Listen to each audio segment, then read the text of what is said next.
wish to thank you for a very enlightening speech there today. And we are a very liberal people, not like your friends in the University of Limerick. You know. And you know, I reckon it is a walking disgrace that people like you, that have such a mind and is not afraid to go into certain areas and ask certain questions and ask certain beliefs, that's been cancelled in this country. You know, and I think if we do not return to the situation where everybody, irrespective of your creed, religion, or anything else, can talk. You may not agree with a person, but I think everybody should be allowed to talk, because if you're talking rubbish, you won't get away with it. But if you're talking on the truth in this country, that's where the problem's now.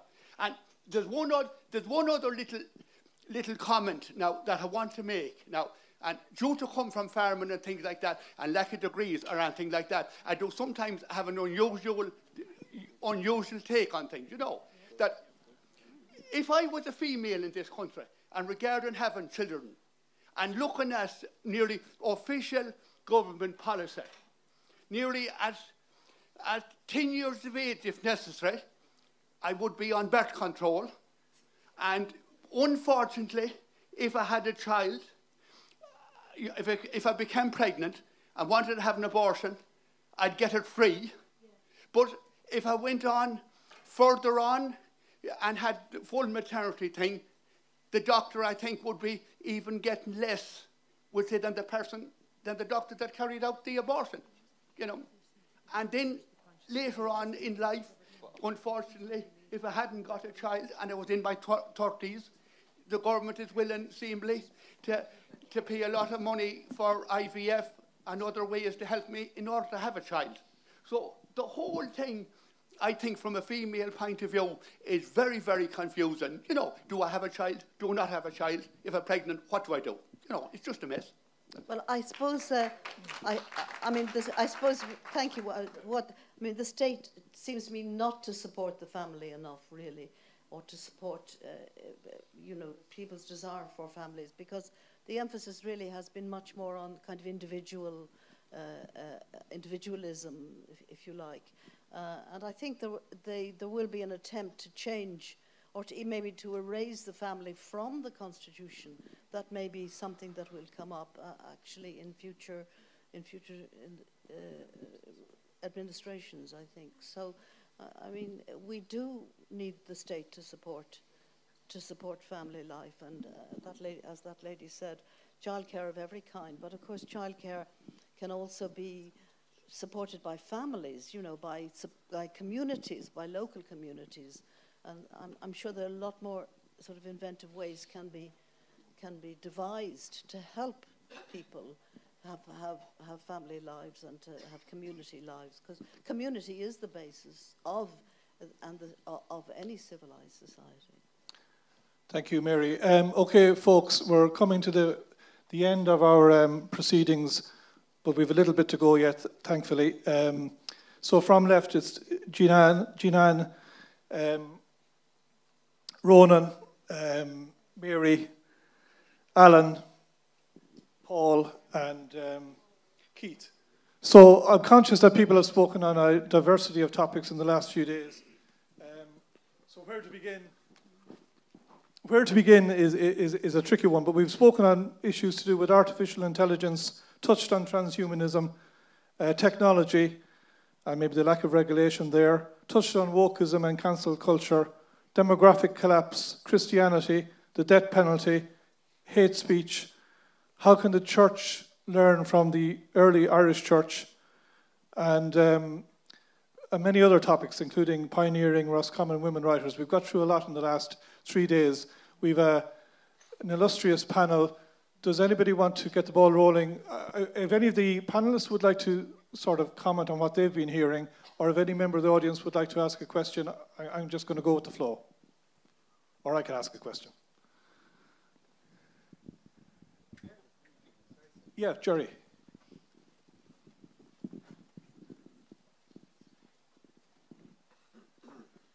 we've had a massive amount of information given to us over the last few days about the way things are. But the huge question is, what do individuals and communities do to assert some sort of a semblance of community life and independence in face of what we're in view of what we're facing? So we'd like to, Ronan, I'm conscious that you haven't spoken yet, and you're very welcome. And I know you've been prominent on the hate speech bill and on many, many other issues over the years. Senator Mullen from Ahaskra. So I know you're just here this morning, but would you like to deal with that question or any of the other issues you have heard? Okay.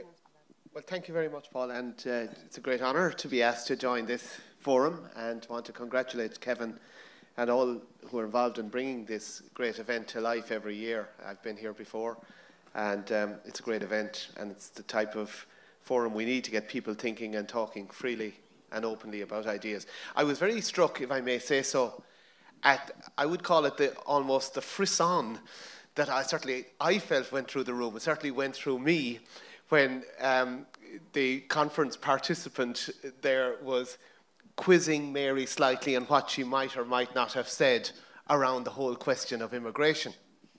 And I have no difficulty either with the question or with the answers that were given. But I thought, in a way, for me, it kind of crystallized something of where we're at in this culture, that it no longer seems to be a discussion about what is right and what is wrong. It is, do we even have the freedom to go in search together to figure out what is right and what is wrong? Do we even permit categories such as right or wrong to enter the discussion anymore? And I say that as somebody that I'm a struggling Catholic. I've been brought up in the Christian tradition. I love my faith. I'm very proud of the intellectual and cultural inheritance of Christianity. I believe it's a great, sure guide to living and loving each other, regardless of whether you're a person of faith or not. People like Tom Holland have written eloquently about this. I think of Tom Holland's book, Dominion, that, you can't escape the influences of Christianity on culture as we know it. Even the things we might disagree with, it's ultimately rooted in this idea that we're made in the image of God, and therefore we have an awesome dignity, and therefore there's some kind of reasonable, and the idea that God is reasonable means that even kind of gives light and life to the search to know and to understand.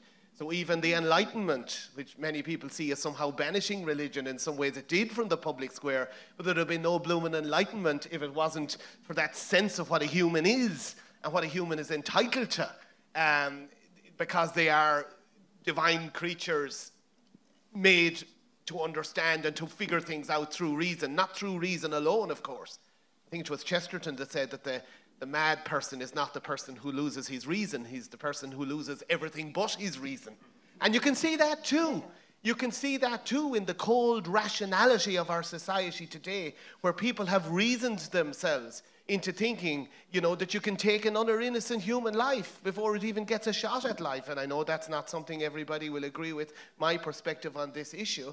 But when I think of that particular issue, I say, if people believe this, they'll believe anything, because fundamentally, whether you're a believer or not, we are here in this universe in a mysterious situation that we can't fully explain. And we have been given reason, and we've been given the ability to search, but there is a whole lot that we don't know. And I say that as a farmer's son, as somebody that grew up, that many's a time in the summertime, I was asked by my mother to get up in the middle of the night and go down and see, was a cow ready to calve? And she'd say something to me like, you can hold the light. Because she knew if there was any pulling to be done, I wouldn't be much good.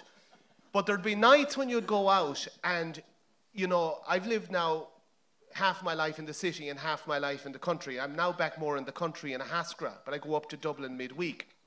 But during the time that I lived most of my time in the city, I was always struck by the fact that you never saw the stars and the moon in the city in the same way as you'd see it in the country. Because, of course, you're blinded by the lights of civilization. But on those late night calls, groggily from bed, to go down and see was the cow ready to calve, you'd see the stars and you'd see the moon in all their mystery and their infinity. And it wouldn't give you answers to the mysteries of the universe, but it would keep you humble in the presence of the mystery of it all. And I think in answer to that man's question, we need to first of all rediscover our sense of mystery, to be humble in the face of the facts of our existence. And to go in search then together for how, to use a line from the ancient Greeks, how is the good life to be lived? And I think there are certain principles that are ancient, like from medicine, do no harm, do as much good as you can, you know? But when it comes to something like immigration, we have to be able to have the conversation without feeling that we are treading on eggshells. And I speak, as I said, as a struggling Christian. I've always believed we should have an immigration policy that is generous but structured, structured but generous. And we acknowledge the huge talent of non-Irish people, and they're giving wonderful care to my sister in hospital as I speak. But at the same time, you cannot dismiss and you must not dismiss as a racist, and you mustn't exclude from the public conversation somebody who is worried about the arrival in a small community of a whole lot of people. We talk about traceability when it comes to the beef that we eat. People in rural Ireland want to know that there's traceability, that there's somebody that you don't know, or a large number of people suddenly in your area. Are you safe? That's a reasonable question. It's not a racist question. And the people in the Irish Times mustn't make us feel like we're being racist if we say, hang on, we want to be generous, but we want structures on this. You know? We want to be able to know that we can house our own. And I believe charity begins at home, but it must continue elsewhere. You know, and Ireland's best was in that missionary tradition and in our continued commitment to solidarity overseas. But we must be allowed to have the conversation. We must be allowed to weigh the complex issues. And I don't believe in a kind of a, if I may say it, a Mary McAleese RTE view of the world where the national attitude and the national mood on every issue is somehow to be curated and controlled. And I think we've got too much of that. So the answer to the question is we must go and search. The best I can do. Anybody else want to take up from Ronan? I'll just say something. Paul. Obviously, I'm English, but I live in Ireland. I have done for 10 years. So I've got a few different perspectives on it. The actual question, it seems to me, is just who you are. That's really what it comes down to. What is a country? What's the spiritual core of your culture? What are you as a people? If you can't answer that, the debates are all just technocratic. I come from Britain. We've had a very, very large degree of amount of immigration over the last 25 years. And that's directly led to Brexit. So if you don't like Brexit, or if you think that Britain temporarily went mad when it did that, one of the reasons that happened was precisely that there was very little debate about migration in exactly the same way that there is now in Ireland, actually. It was very much suppressed. It was very difficult to have a conversation about it. And when the Brexit vote came along, one of the reasons people chose to do that was they wanted to control their borders.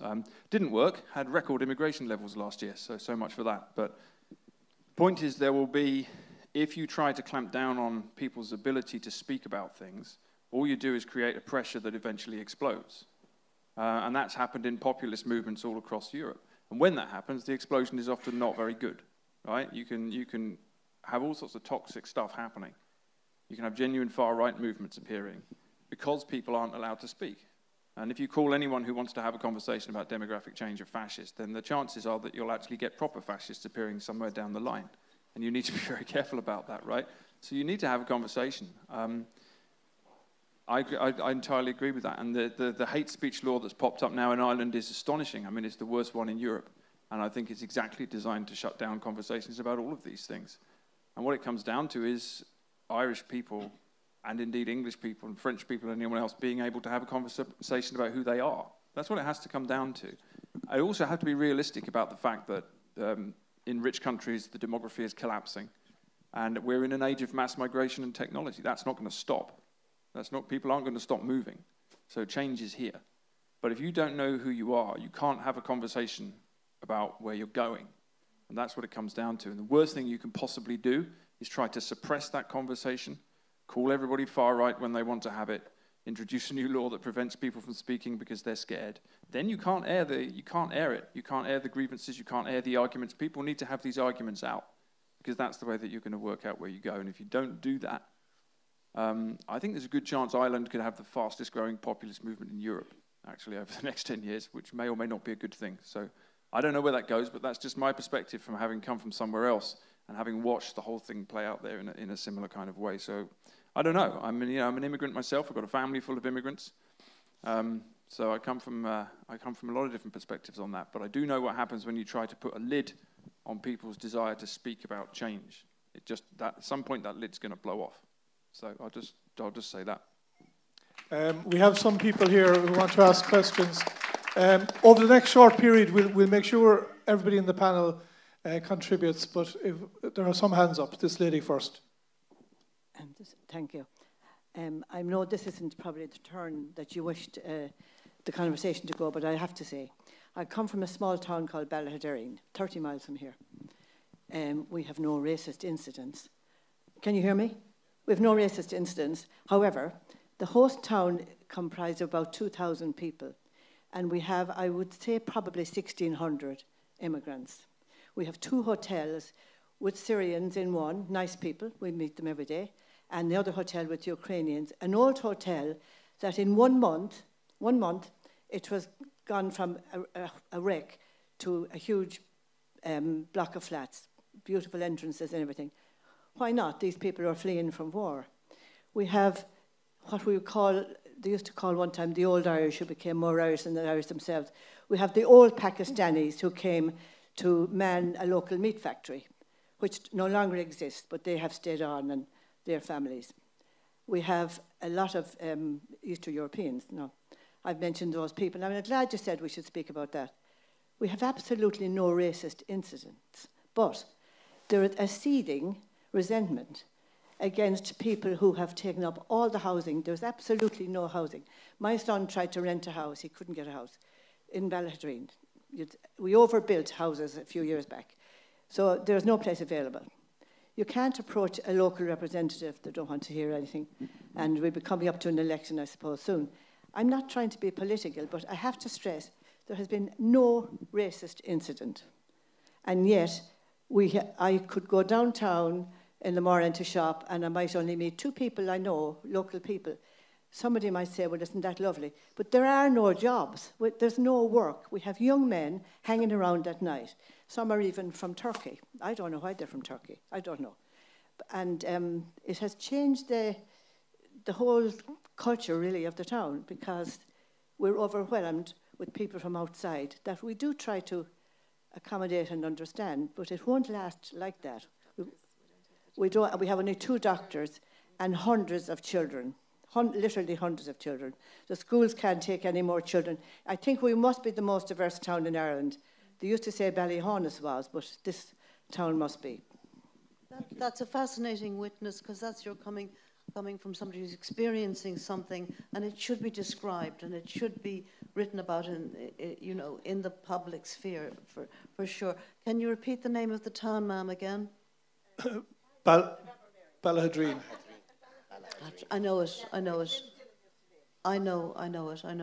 Well, I mean, certainly somebody should do a book or something, a serious study, which is respectful and reflects the way they are, because these what you're describing really is a sort of social divisions and the social fabric, as just Paul said, the social fabric really will be, put under enormous stress if these things are not addressed properly. Okay, we'll bring in the rest of the panelists over the next few minutes. No, thank you, Mary. There's a lady on my right here who wants to ask a question. Very much. Okay. I'd like to say, first of all, thanks to all the speakers who, over the last few days, spoke to us on topics of such concern to us all, and thanks to Kevin Finnerty for organising this fabulous Percy French Festival. I'd like to address a question to Paul Kingsnorth. It's in connection with your wonderful talk yesterday, Saints of the Greenwood, looking back to look forward. You spoke very well, about the need for asceticism and to develop human spirituality today and our faith, and to discover or rediscover our own caves, and I suppose the need for transcendence and to find the God within and without in our world today, you know, especially when, you know, we're faced with so many issues, so many pressing issues. I'd just like to ask you a very simple question. What you spoke of God and of the need for spirituality and transcendence. I'd like to get your take on how you understand evil and the origins of evil, and I suppose, you know, do you see a battle between good and evil in our society today? What are the origins of it, and I suppose how best we can understand it? Yeah. Okay, that's a big theological question, isn't it? I'm probably not qualified to answer it at all. Well, look, I'm an Orthodox Christian, so evil is real. Evil exists in the world, evil exists in... I very much like what Alexander Solzhenitsyn said about this very famously, that when he was in prison, having been a very young, fanatical man, very fanatical ideologue, who knew where the enemy was and how the enemy had to be destroyed, and when he was put in prison by the communists, and he did a lot of self-examination, and he said, I came to understand that the line between good and evil runs through every human heart. Every single one, right? So it's always in here. It's not just the guys out there that you don't like. And I think that's the fundamental Christian understanding of it. Evil's a real thing. The devil is a real person, right? There are real characters in the world. There's a cosmic battle going on. This is the old Christian story. This is sort of... in the sort of slightly bleached out version of Christianity that I grew up with in Britain, certainly nobody wants to talk about this. It's always a bit embarrassing. But if you actually go to the roots of Christianity, there's a cosmic war between God and the devil going on all the time. And Christ's intervention is part of that war. He talks about it in the Bible quite a lot. The devil is the prince of this world. So evil is a thing, but it's in us all the time, and we're all capable of it. And so if we remember that, then our response to any of the things that we're talking about here will be spiritually centered. And if it isn't, we're in big trouble. So, it's interesting to think about asceticism, because you can go off and live in a cave for a lot of different motivations. You know, you could be running away from the world. You could be full of hatred and anger. You could be a Christian fanatic. There have been plenty of them, and plenty of religious fanatics from other religions too. So if you want to not be a fanatic, you spend a lot of time in that cave, which is what all the saints do, looking at your own heart and saying, oh, blimey, look what's in there. A lot of it's really terrible. And then you have to exercise that. So evil is real, but everyone's capable of it, which I think is what the story of Christ is always pointing us back to. This is why we turn the other cheek. This is why we allow ourselves to be spat upon and crucified, rather than, Christ says, never fight evil, never fight it. Turn your cheek to it, which is an impossible, hard teaching, really, because we all want to fight evil with more evil. But if we do that, the whole thing keeps going. So it's the big thing. And once you start looking at it, as I say, you realize the state of your own festering soul, and that's good, because then you can start to practice what you should be walking towards. Rather than what the worst that you're capable of. So I suppose that's my understanding of it. But as I say, I'm no expert on that. Okay, folks, I'm anxious to get all of the panel in, and then there's a number of people with questions. Sorry, I will get you in a minute, okay? So, Jeananne, I was just wondering, did I detect from you maybe that you're not a fan of wokeism? First of all, I wanted to say, I think turning the other cheek might have been a misprint. No, I'm not a fan of wokeism, and I meant it when I said, if we had Percy French now, would he be woke or would he be cancelled? Because a lot of people in my business have been cancelled for speaking out about things like the transgender business, and a man can be a man and be in a woman's prison because he can be in a prison because he self-identifies as a woman. And, calling women birthing persons. And some cancer charity and this is rather vulgar, they said that the vagina was a bonus hole. The amount of things that are being taught to children in schools now. There's a woman in Cork sent me the book, that this book is gay. And it is not suitable reading for any 11-year-olds, 10-year-olds, 9-year-olds, and 12-year-olds. It's not readable anyway. There shouldn't be physical descriptions of anal sex in books in libraries for children. I mean, that seems to cross all the boundaries of innocence and understanding, and it takes the parental rights away if the parents don't have any say. So, woke, was that the question? Yes. Got a bit carried away there, sorry. Well, that's, I'm sure people got your message there, absolutely. I have at least four people who want to ask questions. I'm coming to them in a minute. I'm also going to bring in Keith and Paul on AI. Alan, I don't want to leave you out either. I'm just thinking something that people might have wondered when you were talking. Well, two things. One, the public don't seem to be, and I know you covered this, particularly aware of the health threat to children in schools from the Wi-Fi in terms of headaches and so on. That is obviously a concern that we're not aware of that. Is there a reason for that? And secondly, why is the regulation so inefficient? Is this on? Yeah. Why is the regulation so inefficient? So we have regulations that are in place, but the regulations are not being adhered to. And so we have children in school who are being blasted with signals that is inhibiting their critical ability, their ability to critically think about subjects. And then we have the growth of things like wokeism. The wokeism, it's complete nonsense. Of course it's nonsense. Of a daughter and a son. I mean, my daughter can't turn into a boy, and my son can't turn into a girl. And the idea that somebody can identify with that, and the rest of the world is supposed to bow down to this gender dysphoria is absolute nonsense. And interestingly, just on that particular point, there was a woman last year. She gave a presentation to Children's Health Defence. She was a marketeer. I can't remember her name, and to be honest, even if I did, I probably shouldn't say it anyway. But she's a marketeer in the States, and she did an awful lot of PR for different organisations. And she made the comment. She was giving a presentation about how to run a proper PR campaign and stuff. And she was talking about the fact that she had a range of different clients, and she was getting.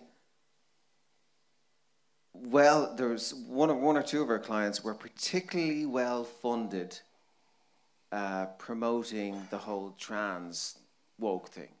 Not terribly well followed, as in like with regular percentage of people in the street, but they were very, very well funded, so they could make it appear on a screen that this was the way the world is. Yeah. Of course, this isn't the way the world is. This is the way the world is. People like this in the room is the way the world is. Children looking at a screen and they get a device addiction. They're being blasted with, it's a double or treble whammy. They're being blasted with pulsed wireless radiation signals, inhibiting their ability to process thoughts, continually presented with these images, and it's just sinking in. And what I said earlier on about the Wi-Fi zombies, the person who's sitting down in front of, close to the TV, with their broadband router turned up to full blast. The exact same things happen with children as they look in their phones. Children they're essentially being conditioned. And on the demographics, it's well proven now at this stage that pulse radiation or wireless radiation adversely affects sperm, etc. So that's another. There's been a catastrophic decline, hasn't there? Decline in sperm counts, so to speak. Yes. Yeah. So when you look at these things, when you stand back and look at the big picture, and look at the trend, and look at the when technology came in, and when wireless technology came in, and when the signals start to increase and increase and increase. In 2005, I was over in a company called Wireless Valley, and there was this guy, Professor Rappaport, I think his name is. Anyway, he developed this couple of equations to relatively accurately, once you knew certain numbers, to predict the strength of a wireless signal as it went through a wall, as it went through a glass, brick wall, cement wall, wooden doorway, whatever it was. And back then in 2005 in Austin, Texas, there were, as part of the course I was on, they had a big screen and they could map out where the signal would go, and they had a red area, and the red area indicated a very high intense zone, and that red area was not the area where you used the wireless network. That red area started at 50. Remember the screen earlier on? So the red area started at 50. I walked through about 5 weeks ago now, 6 weeks ago. I walked through the ILAC Centre in Dublin, and I took out the Wi-Fi scanner app, and I was walking around, and I had it on record. Everywhere in the ILAC Centre is a red zone. When you walk into the ILAC Centre, straight away you're in a red zone. About 2 months before that, maybe a month and a half before, I was in Dundrum. And in Dundrum, it was worse. In Dundrum, it was up at minus 40 and minus 30. Another argument for shopping local. Not all the time now, but just certain shops you'd walk by and the thing would just start beeping. Boo! Now I didn't go into the shops because I was tempted to go in and say to the employees, "Listen, have you conducted a risk assessment? You do realise you've been blasted with levels that are they're going to give you a headache." No, I didn't go in, but the point is that that wireless valley red zone where the signal should not be is now, for most people when they go into their sitting room at night, sitting down, if they've got the routers in the sitting room, they're in the red zone. Okay, thank you for that. We're going to move on to a few more questions from the audience. Thank you, Alan. It's going to be brief, more a statement than a question. The Ireland that I've come to know in the last number of years is mimicked quite well by what that lady from Ballahadreen said, actually. And, yeah. And what's missing out the conversation is there's an underbelly to Ireland, which we know from Northern Ireland, is violence. And unfortunately, I think this is what's coming down the track in Ireland in future years. That's my contribution. Okay, a couple more people on my right here now.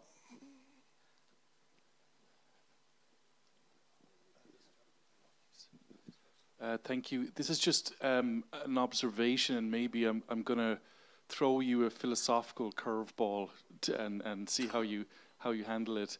I'm just thinking, like, we've been talking about this kind of idea of population and migration, especially. And it's very interesting that the early Irish, they had this sense that they considered themselves to be migrants. So even from the 7th century, you have this idea that the Irish, they come from Egypt. And there's a guy who marries a princess daughter of Pharaoh. And the idea behind it is that they're trying to, and then they come to Spain, and then they see Ireland from northern Spain, and they come to Ireland. And you have this work in the 11th century called the Laur Gavala Éireann, the book of the invasions of Ireland, which see that there's 6 waves of migration to Ireland, and that the Gaels or the Gaelic are the 6th wave. So they're the kind of the culmination of these. There were previous peoples in Ireland, but the Celts or the Gaels are the 6th wave, and that's modelled on the 6 ages of the world in the Bible. So it's very interesting. From the 7th century, the Irish are thinking about themselves as migrants, also the link with Egypt. What they're trying to do, of course, is to give themselves a history that is as ancient as the Jewish people, and you have this idea of exile and traveling around. and eventually coming to their homeland of Ireland, right? It was really interesting, the 12th century, when the English come here, you've Gerald of Wales, who's a close relative of the conquerors, and he's well aware of these Irish traditions, and he sees the English as the seventh wave, and actually as culminating in terms of the conquest of Ireland. They're replacing the Gaels. But Gerald was very well aware of these other, say, waves of migrations.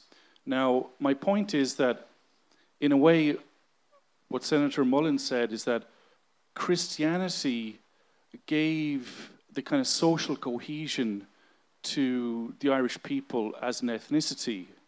So before maybe the 6th and 7th centuries, there was tribal affiliations. There wasn't a sense of a unified people. But Christianity gave the sense of a chosen people through baptism, as it did the English and the French. And that's a wonderful thing about Christianity. Through baptism, you become part of the mystical body of Christ. And so you become a chosen people. The English, the French, the Irish, they're all part of the chosen people because they're part of the body of Christ. My question now is that, and if we think about ethnicity as socially constructed over time, and that can change, you know, we talked about the Mayans, we can talk about the Avars in Pannonia. These ethnicities can change, they can cease. And so my question now is, what makes the Irish Irish going forward, particularly if we have lost that sense of social cohesion that maybe Christianity has helped? So if it's socially constructed, what then happens to the Irish as an ethnic people?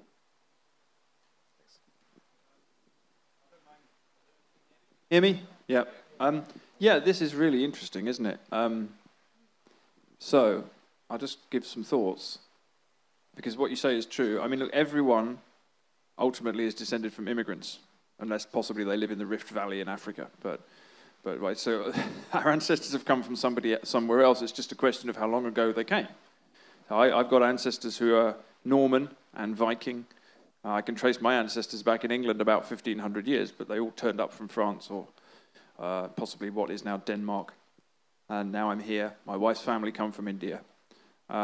So what is exactly, the question is exactly that. What is a people? And if you start looking at the English or the Irish, what's the difference? Oh, there's a cultural difference. There's an ancestral difference. There's not really a biological difference. You can't tell the difference in the street. It doesn't matter what color people are. So I've been thinking about this for years and years and years, and I came to the conclusion that, as I tried to say earlier, a culture is built around a spiritual core. I really think that there's a spiritual heart to a culture. And I can't see, when I look at human history, any culture in the past at all, whether it's a small indigenous people or whether it's a nation or even whether it's a great empire, that doesn't have a spiritual core, doesn't have an idea of God or the gods or the ancestors or a sense of something that's bigger than us, that defines us, that makes us a people, that brings us together, that gives us our values, that gives us our sense of worship. And you're right, for the Irish that was Christianity, for the English that was Christianity. The English were a bunch of warring Germanic tribes who invaded post-Roman Britain when it was collapsing, and the thing that brought them together, apart from Viking invasion, was the sense that they were a church. And it was Alfred the Great that really sort of united this sort of started to unite this English nation.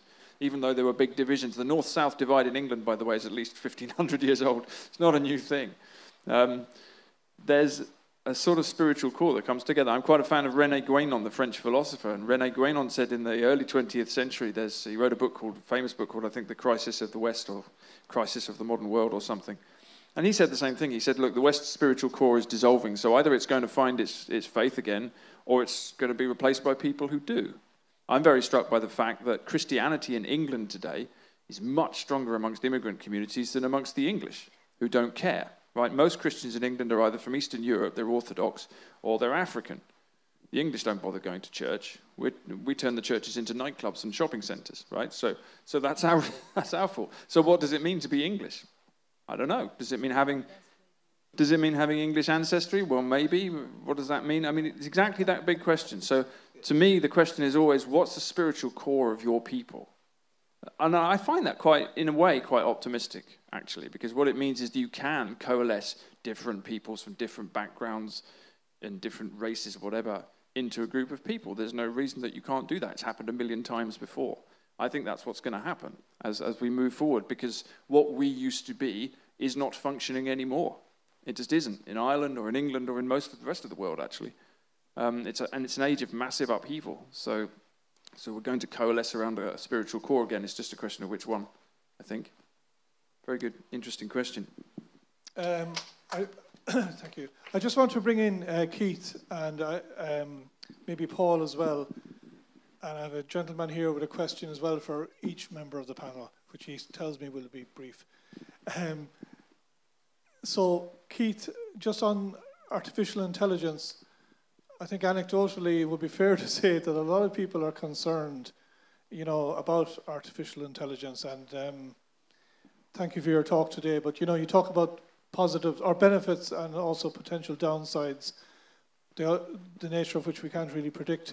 But the problem with the downsides might be that they could be so catastrophic or serious. So on that question that was alluded to earlier and last year, is AI potentially a threat to civilization in the worst case scenario? Could I put that question to you and maybe to Paul as well? Thank you. Sure. So it's important to bear in mind the first thing I said in the talk, which was that AI is a very misleading term. It can mean lots of different things. It could mean something as simple as linear regression, statistical tools that have been around for hundreds of years and have served us well. So it shouldn't be a question of tarring all that stuff with the same brush as the rest of it. Also, we should be heartened by the fact that people are worried about this. If they weren't worried about it, they'd be plowing on ahead regardless. And now the big companies certainly are taking note of this, and they have people like me, people in the humanities that they're employing to think about these questions. However, one thing that's worrying is the competition that's arising between these companies. So they will tend to jettison ethics departments in their organizations if the ethics department says no to something. So ethics departments can be seen as organizations that are always saying no to the next big development, and they don't necessarily like that happening. I'm talking recently about Microsoft getting rid of part of their ethics department because they were saying no too much to recent developments.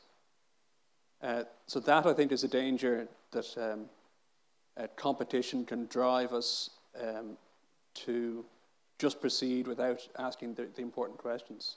And that's probably the biggest worry. And that's something to do with us. It's not to do with AI. That's a problem with our approach to technology generally. We generally need some big accident to happen before we take notice. For instance, nuclear power, Fukushima, when that happened, everyone sat up and took notice. Oh, we've got many of these reactors that have the same design all across the world. Germany started shutting all the reactors down. So really, that's how humans seem to operate. We need some pivotal moments to guide us in our thinking about these things. And that might not be a choice in this circumstance, because it might happen too quickly for us to get hold of that. That's the big danger. Paul? I talked about this a little bit in my presentation yesterday. I think that the desire behind the drive behind technological modernity is our desire to be like gods. Some of you might have seen my little slideshow with the picture of Steve Jobs in it. That was quite an entertaining part of the presentation. There's a reason they called it Apple. There's a reason the apple has a bite out of it. It's not an accident. AI is just the latest manifestation of our attempt to create godlike beings and to become godlike beings. And I quoted a few people yesterday who are behind this, who are very open about this. I wrote a series of essays recently about AI. And I was quite interested in a piece I read in the New York Times in which a journalist interviewed quite a lot of the AI developers, and he asked them what they thought about this and what was happening and the safety concerns that are coming up, because a lot of the people behind this technology are concerned about it. They've been issuing statements calling for moratoriums. They've been saying that they're worried about where it's going. They don't understand how it's developing. And the journalist whose name I can't remember interviewed a lot of AI researchers, and almost all of them said they were worried about it. In fact, there was a survey done amongst AI researchers recently. 1 in 10 of them, 1 in 10 AI researchers statistically believes there's a possible chance that AI could end the human race. These are the people building it, but they're building it anyway.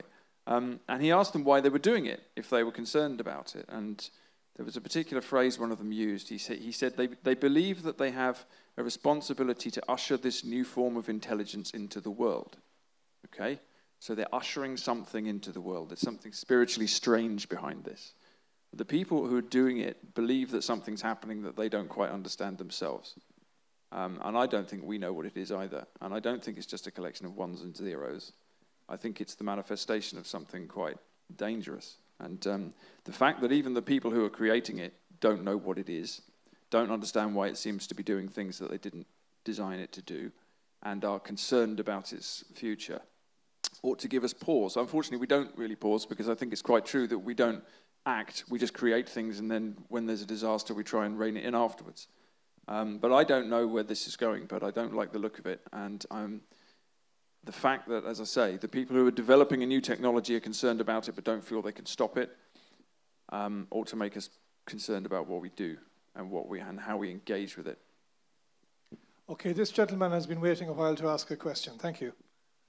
Oh, hello, my name is Peter, and I'll be quick because I can smell the food.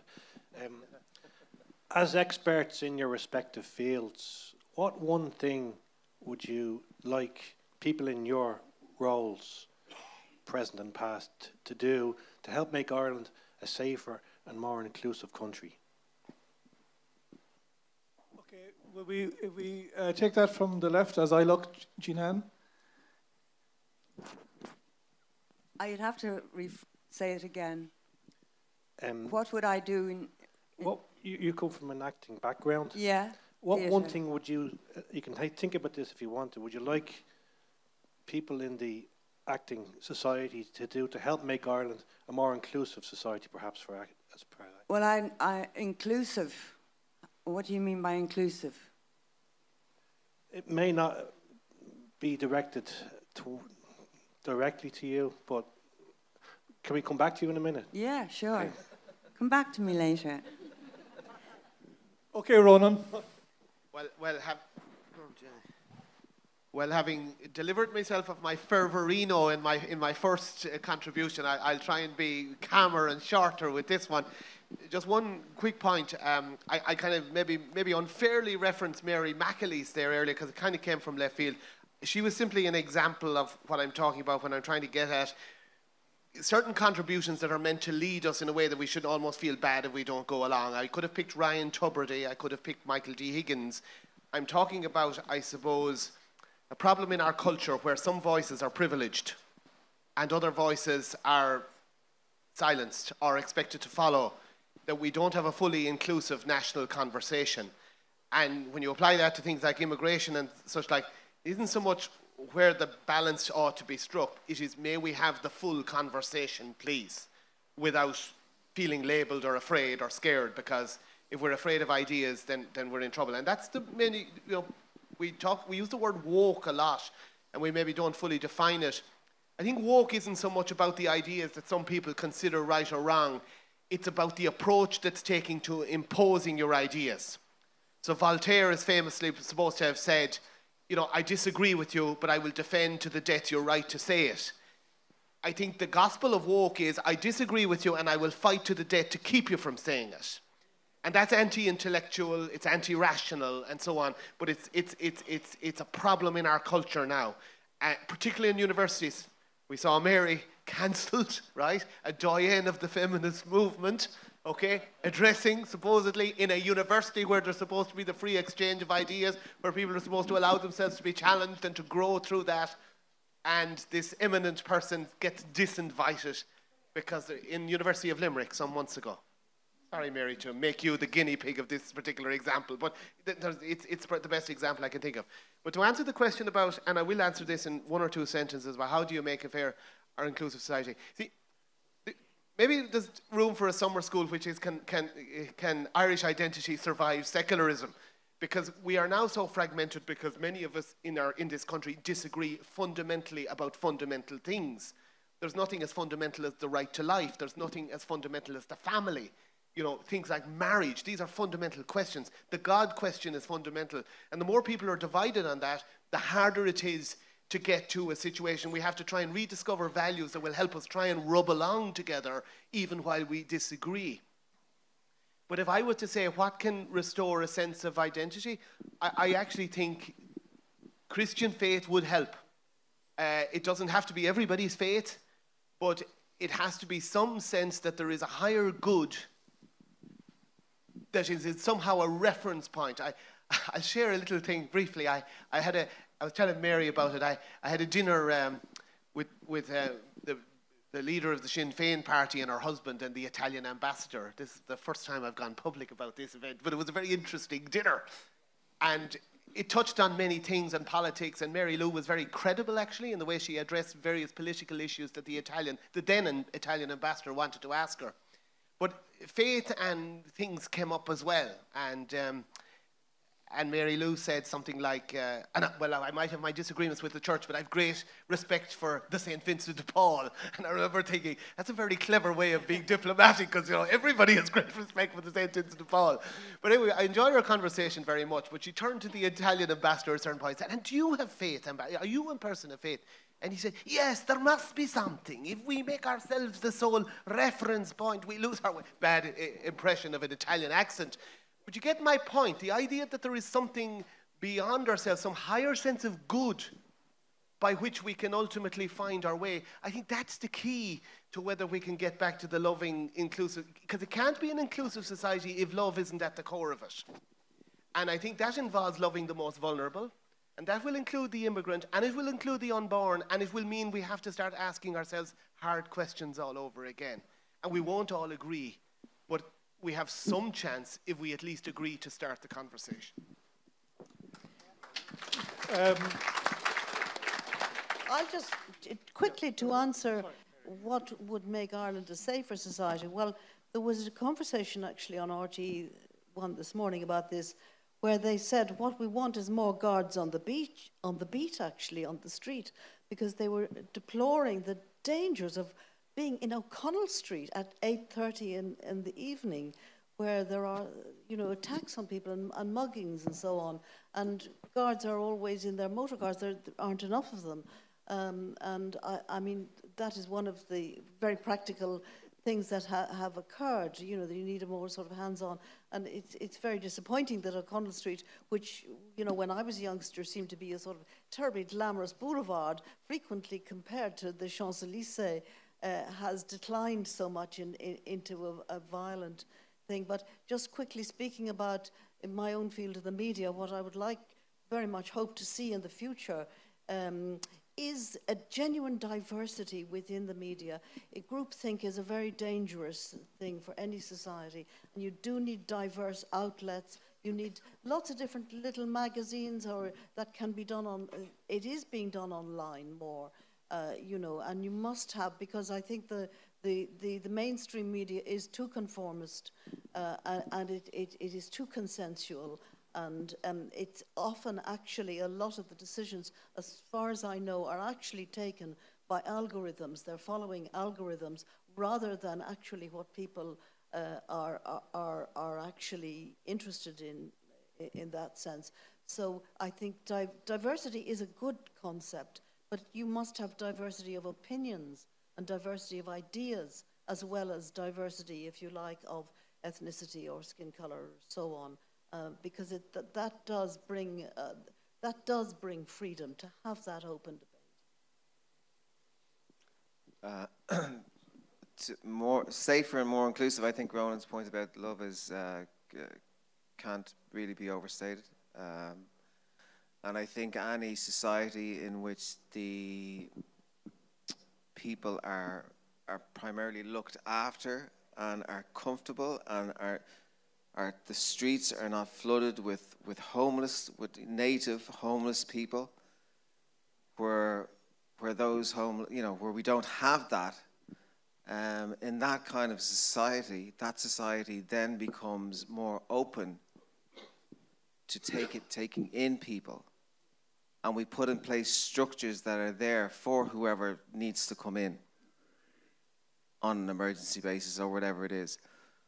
But we have proper structures in place. We don't just take people in, you know, and have them sleeping in tents in a field somewhere, or kicking our, you know, our own native people out, or people who were there before them out, to make place for these new people. And I think all of that, when we look after first and foremost, you have to look after your own, and then you see what you can do, and then you take in whoever you can based on what you can do. And in step one, by looking after your own, part of that is creating a safe society. I mean, the idea that the number of guards has been cut back over the last few years is an absolute travesty. And when you take the broader picture look at things, you'd really have to ask, is that by accident, incompetence, or design? You know, like the government are so bad. You know, they're not. It's hard to imagine that they're that incompetent, and I would tend to think it's possibly more by design than anything else, and that in itself is a frightening consideration. Okay, we have a lady here ready to ask a question. Yeah, sorry, this is for you, Alan. After all your, thank you for everything, but I'm just thinking of your former talk and all those children in schools in possibly the red zones, and I'm just wondering, in due course, could that interfere with their fertility as they grow up into young boys and young girls? That's I'm just thinking of all the waves being blasted at them. Yeah, that's a really, really good question. And that was one of the first things that popped into my mind, because my daughter was 7, my son was 10. And so from male, the adverse effects on male sperm, so yes, it does have adverse effects, so yes, it can impact them negatively in the future and reduce their sperm count, etc., etc. Also, one of the things about male sperm is the ability that there's things called, there are treatments that can be done that will help recover the male sperm, as it were. Now, and I took some sense of relief when I came across these things. I thought, okay, right, so there might have been some damage, but there are some options that may be taken later, which might help kind of reverse things. Unfortunately, when it comes to the girls' eggs, once those eggs are gone, they're gone. So if young teenage girls, are being exposed to, chronic, minus 23, minus 30. And the thing about the school is they're sitting there for the whole 6 hours in the day. It's not just, like at home when they're sitting in front of the Wi-Fi router. They can get up and walk away. They can't get up and walk away in the classroom. And it's not just for one day either. Like the school year is whatever it is, 183 days or whatever. So I would have grave concerns with regards to children being exposed to chronic levels of Wi-Fi radiation. And yes, it can adversely impact on their ability to have children when they grow up. Thank you, Alan. I have one gentleman here who wants to ask one quick final question. Okay, maybe two final questions. We'll wrap in the next 5 minutes. We're not going to get to everybody. Thank you to the panel for your contributions. We could talk for hours, but let's just have 2 quick questions. This question is probably going to insult a whole cohort of people in the general population, and it's with regard to autism. There's a famous autism advocate called Temple Grandin, very high-functioning woman, with regard to animal behaviour and other aspects of autistic behaviour. And she reckons that high-functioning autistic people with mathematical ability and computer capacity, they all belong in Silicon Valley. Is there any truth in this, in terms of the people that are there already? If anybody, yeah, Paul, do you want to address that briefly enough, and then we'll wrap with the last question? Gosh, I don't know. Well, that's brief. Let me say that the infrastructure that is designing our lives, the technological infrastructure that is designing our lives, has certainly been designed by a certain type of left-brained West Coast American man. Okay, quite a narrow way of looking at the world, no doubt about that. And it guides us in a particular direction. So all of our technologies are designed by quite a particular little subculture out on the West Coast of America, which it just has a very particular way, quite a narrow way of looking at the world, and that's what directs us. That's where we're moving. So that's my understanding of it, but I'm no expert on what actually happens in Silicon Valley. Well, just on the when it comes to the software and hardware, yeah, I think that because one of the things about somebody who's on the spectrum or autistic, they tend to have less empathy. So you definitely need to have, when you're designing a system and that's going to affect all of us, any kind of a software system, you need to be able to have empathy. So you need to be able to figure out, how possible negative impacts and different use cases. Unfortunately, in Silicon Valley, the only use cases they think about are revenue-based, rather than, impacting negative impacts on ourselves, on our mental thoughts, etc. They're only interested in marketing spend and revenue. That's my 2 cents on that. Okay, we're going to wrap. I did say a final question, so go for it. You were talking earlier about how competition between companies has led to less ethical AI, and do you think the same applies in terms of government regulation? Because if everyone's trying to compete with each other, and everyone wants to, you were talking about Elon Musk wanting us to pause, but a couple of days ago he's coming out with his own AI company. Do you think that because of competition we won't have time to catch up and regulate properly? One positive thing that's come out of OpenAI is that they have been involved in trying to encourage governments to make regulation. Some people have looked at this cynically and said that they only want to regulate the small actors to keep them below the parapet, so to speak, so that they can run away with the competition. However, this may have a good result in the end. What really needs to be done is to have international treaties about it, because if you have someone with enough money able to buy enough processing power, they can do this themselves if they hire the right experts. They don't need these large companies because the technology is out there. So what's really needed is international treaties that are going to control this.